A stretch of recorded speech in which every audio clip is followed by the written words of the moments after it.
Hey everybody, welcome to our channel. Thanks for clicking this video. Today I'm going to explain the movie Tales of the Tales, released in the year 2015. This film is divided into three narratives. The first narrative centers around the king and the queen of a kingdom named Long Trellis. At first it seems as if the couple is living a happy life, but later we get to know that the queen is suffering from a rare medical condition which will never allow her to become a mother. Because of this, the queen is always upset seeing his wife in this state. King summons the best doctor and physician from all around the realm, but sadly none of them are able to diagnose the mysterious illness within her. Despite this, the king tries his best to cheer up his queen. One day he invites some circus performers to the palace. Suddenly, the queen notices that one of the circus performers is expecting a child. As a result, she became envious and starts smashing the things after entering her chamber.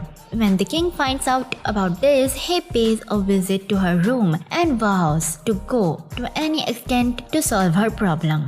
Late at night, a stranger necromancer arrives at the castle, claiming that he can solve the queen's pregnancy problem. Hearing this, the king reminds him that many people have tried it in the past and failed. However, the necromancer is adamant that the queen can bear a baby, but it depends on how far the king is willing to go for his queen. The king responds to the last extent. The necromancer reveals that he has years of experience and knows a lot about nature. Furthermore, he says that the nature must always be in balance and that if the king desires a life, he must also sacrifice one. Despite his weird claims, the king and queen gave him their full support. After this, the necromancer begins describing the process. The king will have to capture a sea monster whose heart will be used to cure the queen's illness. Then a pure and unmarried girl will prepare it, which will be eaten by the queen. In this way, the necromancer assures that the queen will become pregnant. Hearing this, the king immediately agrees to hunt down the sea monster and begins to prepare the following day.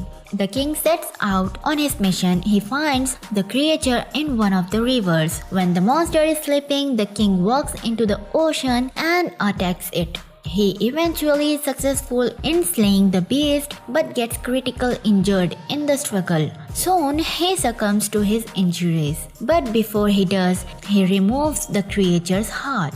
The queen then returns to the castle, covering the heart with a cloth.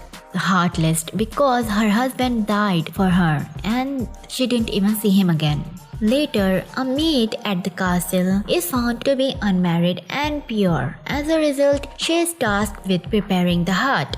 While cooking, she experiences strange sensation and suddenly becomes pregnant. Soon, the queen consumes the heart and finally she becomes pregnant. In the next scene, the maid and the queen gave birth to their children at the same time. The boys looks to be the same age. The queen's son is named Elias, whereas the maid's son is named Jonah. The movie then fast forward to 16 years, where the children have now become adults. The queen is living a happy life with her son Elias, as she thinks that she has been given a second chance at life. However, the two children who were born on the same day and look like twins are not typical children, as the sea monster is represented by the white tone of their hair. They have a strong friendship and extremely close to each other.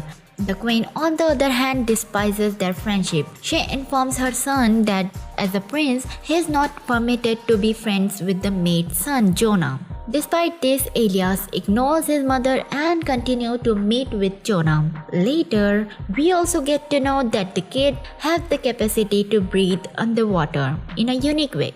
In the next scene, the queen threatens her maid that if she doesn't prevent her son from meeting Elias, she and her kid will be expelled from the country. Nonetheless, the two seem unconcerned, meeting on a regular basis. They cross the line one day when Jonah wears Elias' clothing and goes to the queen. When she discovers the truth, she chooses to exile Jonah from the kingdom. Elias makes an attempt to stop him but fails. Jonah then cuts off the tree with his knife and water starts to flow from there. He tells Elias that as long as the water is clean, he should know that he is alive, and as soon as it becomes red, he should understand that Jonah's life is in danger. After saying that, he walks away. Elias checks the water regularly to see if it has turned red. One day, the water turns red and he realizes that something is wrong. In order to find Jonah, he leaves the kingdom without notifying his mother. After a long search, Elias finally reaches Jonah's house. He discovers that Jonah has married a young woman.